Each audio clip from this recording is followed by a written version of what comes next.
السلام عليكم ورحمة الله وبركاته. مرحبا بكم في قاعدة في دقيقة.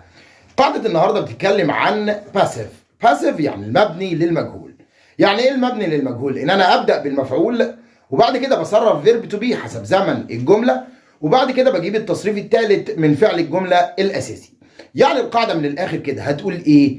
في المبني للمجهول بنبدأ بالمفعول بعدها فيرب تو بي تصريف ثالث تلاقيه. يعني انا ببدا بالمفعول وبعد كده المفعول ده لو مفرد ياخد از ولو جمع ياخد ار، تمام. وبعد كده اجيب التصريف الثالث من فعل الجمله الاساسي. التصريف الثالث من فعل الجمله الاساسي. الكلام ده لو احنا فين؟ لو احنا في المضارع. طيب لو احنا بنتكلم في الماضي كل اللي بيتغير از وار بتبقى ووز او وير حسب الجمع والمفرد. يعني بنبدا بالمفعول وبعد كده ووز لو المفعول ده مفرد ووير لو المفعول ده جمع، وبعد كده بجيب التصريف الثالث من فعل الجمله الاساسي.